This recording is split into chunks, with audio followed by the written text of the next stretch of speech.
Un análisis de Gálatas 2:15 al 21 presenta al menos 3 preguntas. 1. ¿Cuál es la relación de este pasaje con la confrontación de Pablo con Pedro en 2:11 al 14 y con la argumentación teológica de 3:1? 2. En segundo lugar, aunque el pasaje se presenta como un argumento coherente y lógico, es difícil trazar su línea de pensamiento. 3. En tercer lugar, en 2:15 al 21 se introducen temas teológicos muy importantes. El lenguaje tan conciso del pasaje dificulta determinar con precisión lo que se afirma. Los intérpretes han tenido dudas durante mucho tiempo sobre la función y la ubicación de 2:15 al 21. Es un resumen de lo que Pablo le dijo a Pedro en Antioquía y, por lo tanto, ¿debe tomarse como parte del episodio de Antioquía? ¿O es un resumen del argumento teológico de Pablo a los Gálatas, y por lo tanto debe considerarse como una introducción a 3:1 al 4:11? La mayoría de los eruditos modernos adoptan una postura intermedia y sugieren algo así como que Pablo se dirige aquí a Pedro y a los Gálatas, es decir, Pablo comienza con la ocasión personal y pasa a los principios universales. Otros opinan que 2:15 al 21 es en realidad el propósito de Gálatas, que resume el contenido material de la narración y establece los argumentos que se discutirán posteriormente en la presentación de evidencias. Por lo tanto, no debe considerarse simplemente como parte del discurso de Pablo a Pedro, aunque surge inmediatamente de él, sino como el resumen de todo lo que Pablo ha argumentado en 1:11 al 2:14. Y como la transición introductoria a 3:1 al 4:11. Los puntos de acuerdo entre Pablo y los cristianos judíos interesados se presentan en los versículos 15 al 16. Los puntos de desacuerdo entre Pablo y los judaizantes se exponen en los versículos 17 al 20, y la refutación de una acusación específica contra Pablo se enuncia en el versículo 21. El lenguaje del pasaje es considerablemente conciso, pero se profundizará en los argumentos de Pablo en 3:1 al 4:11 y sus exhortaciones de 4:12 al 6:10. Pablo aborda tanto el legalismo como el nomismo. Mejor aclaramos lo de legalismo y nomismo con la siguiente nota. El legalismo se refiere a la creencia de que se puede obtener la salvación o el favor de Dios a través del cumplimiento de la ley. El nomismo puede referirse a la creencia de que la salvación se basa en la observancia de la ley, pero no necesariamente como un medio para ganársela, sino como una consecuencia de la relación con Dios. En esencia, el legalismo enfatiza el esfuerzo humano para alcanzar la salvación, mientras que el nomismo puede enfocarse en la obediencia a la ley como parte de la vida cristiana, pero no como la base de la salvación. Al leer Gálatas para beneficio espiritual, debemos reconocer que se abordan tanto el legalismo como el nomismo, principalmente este último, aunque con implicaciones para el primero, y no asumir solo el primero, como suele hacerse.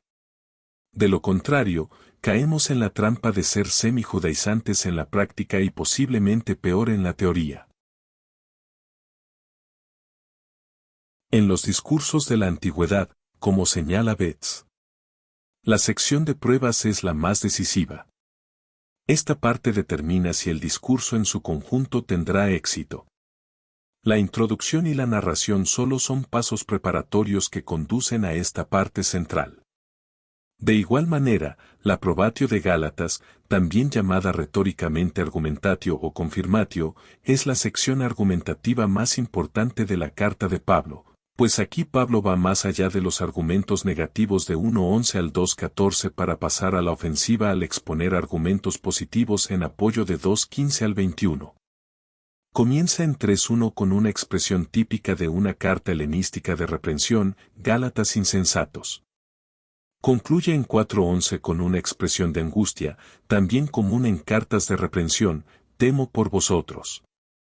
Contiene 2 conjuntos de preguntas de reprensión, las de 3:1 al 5 y las de 4:8 al 10, que señalan el inicio y el final de la sección. Mediante un análisis epistolar, se puede determinar con bastante claridad dónde comienza y dónde termina esta nueva sección de Gálatas. La primera parte, la de 3:1 al 18, presenta argumentos experienciales, bíblicos y teológicos que respaldan la tesis de que la ley no desempeña un papel positivo en la conversión al cristianismo, en contra del legalismo, explicando las afirmaciones de 2:15 al 16. La segunda parte, la de 3:19 al 4:7, argumenta que la ley no desempeña un papel positivo en la vida cristiana, en contra del nomismo, explicando las afirmaciones de 2:17 al 20 y la conclusión de 2:21. A estas dos partes principales se añaden declaraciones de 4:8 al 11 que expresan la preocupación de Pablo por sus conversos gálatas. Gálatas 3:1 al 18 es una de las porciones más conocidas y estudiadas de las cartas de Pablo. Esto se debe a su concentración en temas centrales para el evangelio cristiano, su ataque contra el legalismo y la complejidad de los argumentos de Pablo en apoyo de un evangelio sin ley. Se presentan tres conjuntos de argumentos para respaldar la tesis de 2:15 al 16 de que la ley no desempeña un papel positivo en la conversión al cristianismo.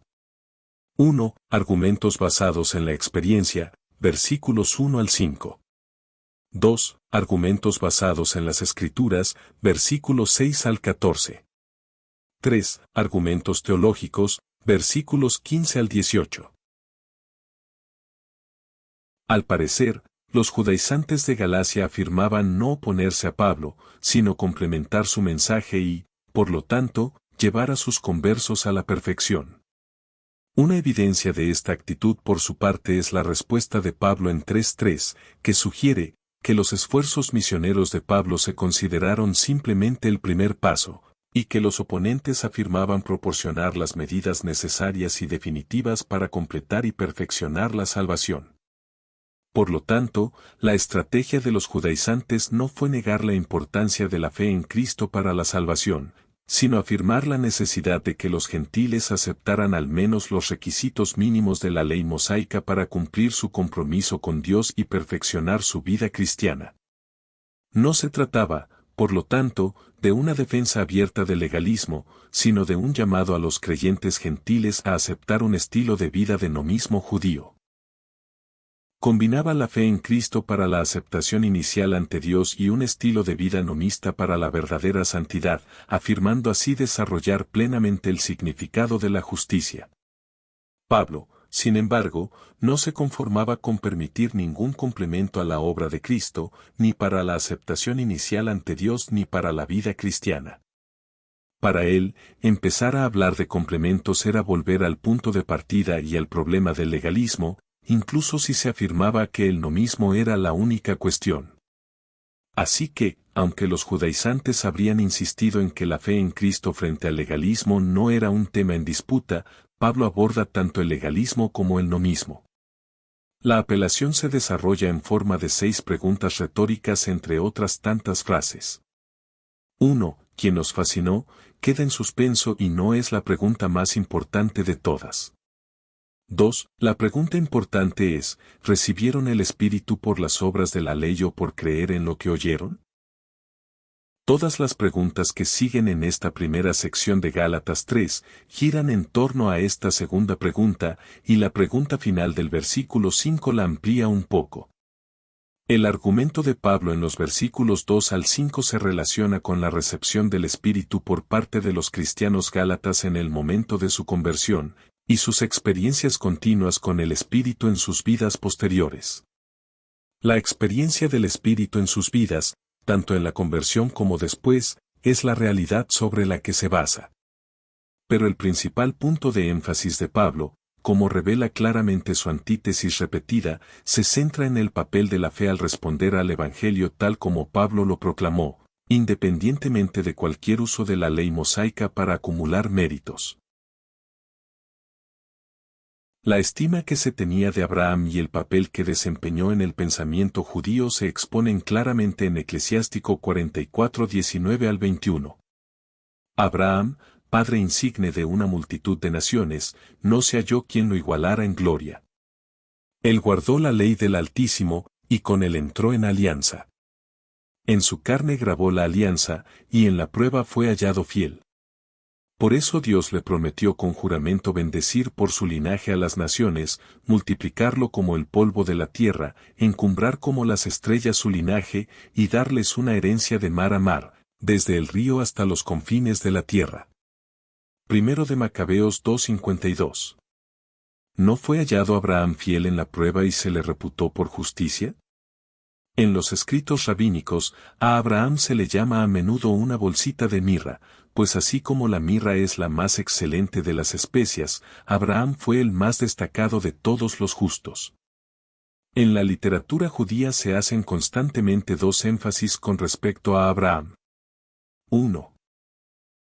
Abraham fue considerado justo debido a su fidelidad bajo prueba. 2. La fe de Abraham, mencionada en Génesis 15:6, debe ir acompañada de su aceptación de la circuncisión, como se menciona en el pacto de Génesis 17:4 al 14. Las pruebas de Abraham suelen considerarse 10, pero no hay acuerdo en los diversos pasajes sobre cuáles fueron exactamente estas 10, aunque la 10ª siempre es la atadura de Isaac. Además, la fidelidad de Abraham bajo prueba siempre se presenta como meritoria, tanto para Abraham mismo como para su posteridad. En los escritos judíos se insiste repetidamente en que la fe de Abraham, mencionada en Génesis 15:6, debe ir siempre de la mano con su aceptación de la circuncisión en el pacto de Génesis 17:4 al 14, de modo que creer y guardar el pacto deben ir siempre de la mano cuando se habla de la justicia de Abraham. En el judaísmo, la verdad se presenta en dos formas. Una elemental y una desarrollada, y solo cuando se unen ambas se puede llegar a comprender la verdad en su plenitud. Se puede hablar de Abraham como justo por la fe en Génesis 15:6, pero esa es solo la declaración elemental del asunto. Es en Génesis 17:4 al 14, con la insistencia explícita de Dios mismo en que, mi pacto estará en vuestra carne como pacto eterno. Para el judaísmo, la confianza en Dios y la obediencia a la ley eran inseparables. Y aunque Abraham vivió antes de la promulgación de la ley mosaica, anticipó el cumplimiento de ella, al aceptar la circuncisión y ofrecer un carnero en el monte Moría. Por lo tanto, Abraham cumplió con anticipación toda la Torá, como está dicho, porque Abraham escuchó mi voz y guardó mi precepto, mis mandamientos, mis estatutos y mis leyes, Génesis 26:6, y ofreció un carnero como sacrificio. Cuando Pablo habla de Abraham, pone todo el énfasis en Abraham como justo por la fe en respuesta a la promesa de Dios, independiente de cualquier esfuerzo propio por cumplir la ley. Así, en Gálatas, Pablo se esfuerza por señalar 1. Que la justicia acreditada a Abraham en Génesis 15:6 se asocia únicamente con la promesa de Dios y la fe del patriarca, creyó a Dios, y le fue contado por justicia. 2. Que el principio de la justicia por la fe se expresó en la vida de Abraham mucho antes de que se diera la ley mosaica, 430 años antes, dice Pablo, sin ser complementado ni abrogado por esa ley posterior. 3. Que la promesa dada a Abraham estaba destinada al patriarca y su posteridad, pero la verdadera descendencia de Abraham es Cristo y todos los que pertenecen a Cristo. Y 4. Dado que la justicia en la economía divina se basa en la promesa de Dios y en la respuesta de fe de la humanidad, el intento de los judaizantes de imponer la ley a los creyentes gentiles debería tratarse de la misma manera que Dios le dijo a Abraham que tratara a su amante Agar y a su hijo, deshazte de la esclava y de su hijo, porque el hijo de la esclava no compartirá la herencia con el hijo de la libre. 4:30. Por lo tanto, el uso que hace Pablo del tema de la fe de Abraham enfatiza la confianza y el compromiso del patriarca en respuesta a Dios, y no la fidelidad de Abraham bajo prueba como condición previa para ser considerado justo por Dios, ni siquiera su fidelidad a la ley mosaica como expresión de su fe. La fidelidad a los requisitos de custodia de la ley mosaica en la expresión de la propia fe, insiste Pablo, solo comenzó con Moisés y estaba destinada a terminar con Cristo, 3:19 al 4:7. Más adelante, en Gálatas, Pablo insiste en que la verdadera fe se expresará en el servicio amoroso a los demás, 5:6 y 13 al 15, y exhorta a sus conversos a hacer el bien a todos, y especialmente a los de la familia de la fe, 6:10. No podemos decir que el apóstol no estuviera interesado en una expresión fiel de una fe viva que redunde en el bien de los demás.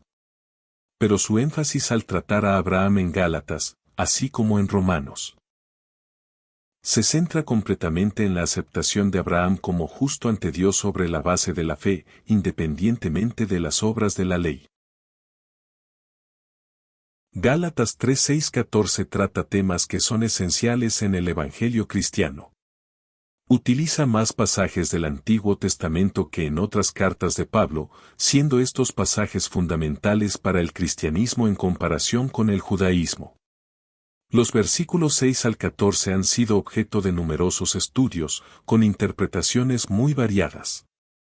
La primera sección, versículos 6 al 9, del argumento de Pablo basado en las Escrituras, trata sobre cómo se debe entender el pacto abrahámico, en contraposición a cómo los judaizantes pedían a los gálatas que lo entendieran. Aquí Pablo se enfoca en la conexión entre fe y justicia. Abraham es el prototipo y ejemplo de fe. Creyó en Dios y fue bendecido. Los cristianos creen y son bendecidos con Abraham. El vínculo no es la generación natural, ni la circuncisión, ni el mérito de la observancia de la ley por parte de Abraham. Más bien, es la fe en el sentido en que Pablo la predicó, es decir, la fe en lo que Cristo ha logrado redentoramente. Los cristianos gálatas ya son hijos de Abraham por la fe, ya han sido bendecidos por Dios, como se prevé en el propio pacto abrahámico. No necesitan más enseñanza de los judaizantes sobre cómo establecer, mantener o perfeccionar esa relación. La segunda sección, versículos 10 al 14, del argumento de Pablo basado en las Escrituras, aborda 4 pasajes bíblicos importantes, 3 que los judaizantes habían usado para respaldar su mensaje, y un cuarto que parece haber formado parte de una confesión judeocristiana primitiva. Cita Pablo como el que puso fin a las dudas sobre el legalismo. Al presentar el cuarto pasaje de esta segunda sección, Deuteronomio 21:23, Pablo reitera el punto importante planteado al comienzo de su probatio. La aceptación de la muerte de Cristo por nosotros pone fin a todas las tentaciones legalistas. La teología de Pablo es una teología de la cruz, del Espíritu, de la fe y de estar en Cristo. Todos estos elementos resuenan en toda la probatio de Pablo, pero comienza en el versículo 1 con la cruz y en el versículo 13 la vuelve a enfatizar. La conclusión de los argumentos de Pablo basados en las Escrituras concluye esta sección al decir que Cristo nos redimió para que la bendición dada a Abraham llegase a los gentiles por medio de Cristo Jesús, pero también abarca un ámbito más amplio al concluir toda la presentación de Pablo en la probatio.